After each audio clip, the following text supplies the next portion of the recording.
देश की 543 सीटों पर हो रहे लोकसभा चुनाव 2024 के नतीजे भले ही 4 जून को घोषित किए जाएंगे, लेकिन इस देश में एक ऐसी भी लोकसभा सीट है जहां इस बार बिना चुनाव के ही नतीजे घोषित हो गए हैं और वहां से जीत किसी और को नहीं बल्कि सत्ताधारी भारतीय जनता पार्टी को मिली है। नमस्कार, मैं हूं अविनाश और आप देख रहे हैं अनकट।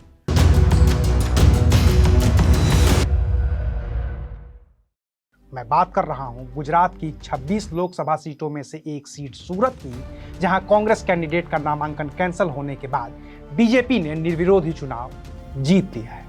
दरअसल गुजरात की सभी 26 सीटों पर 7 मई को वोटिंग होनी थी। 19 अप्रैल को नामांकन करने की आखिरी तारीख थी और फिर 22 अप्रैल तक नाम वापस लिए जा सकते थे। गुजरात की सूरत सीट से बीजेपी के मुकेश दलाल ने पर्चा दाखिल किया था।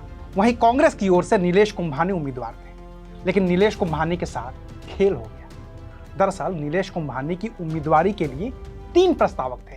इनमें से एक थे जगदीश सावलिया, जो नीलेश कुंभानी के बहनोई हैं। दूसरे थे ध्रुविन धामेलिया, जो नीलेश के भांजे हैं, और तीसरे थे रमेश पोलरा, जो नीलेश कुंभानी के बिजनेस पार्टनर हैं। नीलेश की उम्मीदवारी वाले फॉर्म पर इन्हीं तीनों के हस्ताक्षर होने की बात नीलेश ने चुनाव आयोग को बताई थी, लेकिन बीजेपी नेता दिनेश जोधानी की ओर से सवाल उठाए गए कि नीलेश कुंभानी के फॉर्म पर जिन 3 लोगों के हस्ताक्षर हैं और जिनका वो दावा कर रहे हैं वो फर्जी है। जी, नीलेश भाई कुंभानी का फोन नंबर 789 था और उसका डमी उम्मीदवार जो सुरेश भाई था उसका 14 नंबर था। हमने कल उसके फॉर्म में जो प्रॉब्लम लिख के दिया था कि इसके फॉर्म में गलती है, और कल 4 बजे हियरिंग रखा था, मगर उन लोगों के एडवोकेट आके बोले कि आप हियरिंग कल रखो। तो फिर आज दोनों का दलील हुआ, दलील के अंत में फाइनल उसका फॉर्म रद्द हुआ। इस बीच कांग्रेस प्रत्याशी नीलेश कुंभानी के तीनों प्रस्तावकों ने चुनाव आयोग में हलफनामा देकर कहा कि वो नीलेश कुंभानी के प्रस्तावक हैं ही नहीं। जब चुनाव आयोग के सामने ये बात आ गई तो आयोग की ओर से नीलेश कुंभानी को अपने प्रस्तावकों को चुनाव आयोग के सामने पेश होने के लिए कहा गया। नीलेश कुंभानी अपने वकील के साथ तो चुनाव आयोग पहुंच गए, लेकिन ऐन वक्त पर नीलेश कुंभानी का कोई भी प्रस्तावक आयोग के सामने नहीं पहुंचा। इस मसले पर नीलेश कुंभानी ने कहा, तीनों प्रस्तावकों से मेरी फोन पर बात हुई थी। तीनों ने ही कहा था कि वो 9 बजे तक कलेक्टर ऑफिस आ जाएंगे, लेकिन अब तीनों के ही फोन बंद आ रहे हैं।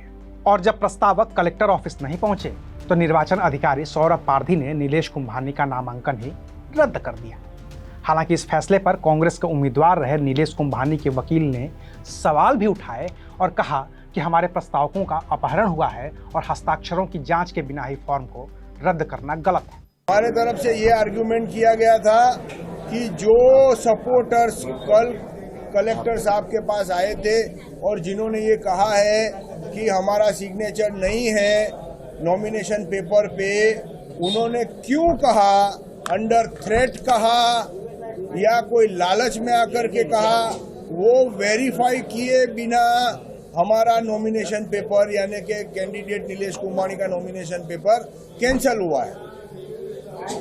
9 बजे से लेकर 11 बजे क्या दलीलें रही क्या? कोई हम 9 बजे अंदर गए, 9:30 बजे आर्ग्यूमेंट स्टार्ट हुआ, तकरीबन 10:30 बजे आर्ग्यूमेंट खत्म हो गया। साहब ने कहा, कलेक्टर साहब ने कि मैं before 11 o'clock I will pass an order, मगर वो 11 बजे पास नहीं हुआ, अभी पास हुआ। हालांकि कहानी यहीं खत्म नहीं हुई है। दरअसल कांग्रेस के एक वैकल्पिक उम्मीदवार भी थे, सुरेश पडसाला, लेकिन उनका भी नामांकन फॉर्म रद्द कर दिया गया और इस फॉर्म में भी वही गलतियां थीं जो नीलेश कुंभानी के साथ थी, यानी कि सुरेश पडसाला के प्रस्तावकों के भी हस्ताक्षरों का मिलान नहीं हो पाया। तो इस तरह से कांग्रेस के दोनों उम्मीदवारों की उम्मीदवारी खत्म हो गई। लेकिन कहानी यहां भी खत्म नहीं होती है। इन दोनों के अलावा सूरत लोकसभा सीट से 7 और भी उम्मीदवार थे। इनमें बहुजन समाज पार्टी से उम्मीदवार थे प्यारेलाल भारती, सरदार वल्लभ भाई पटेल पार्टी से उम्मीदवार थे Abdul Hamid Khan, global Republic party से उम्मीदवार थे जयेश मेवाड़ा और लोक पार्टी से उम्मीदवार थे सोहेल खान।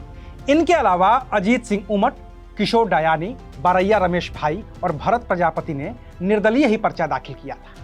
लेकिन 22 अप्रैल को नाम वापस लेने के आखिरी दिन इन सभी लोगों ने अपना अपना नाम वापस ले लिया और इस तरह से सूरत लोकसभा के चुनावी मैदान में सिर्फ और सिर्फ एक ही उम्मीदवार बचा, जिनका नाम है मुकेश दलाल, और वो हैं भारतीय जनता पार्टी के उम्मीदवार, जिनकी जीत का ऐलान महज औपचारिकता भर है। सूरत लोकसभा के इतिहास में यह पहला मौका है जब वहां पर चुनाव नहीं होगा। अभी के लिए शुक्रिया। आप देख रहे थे अनकट।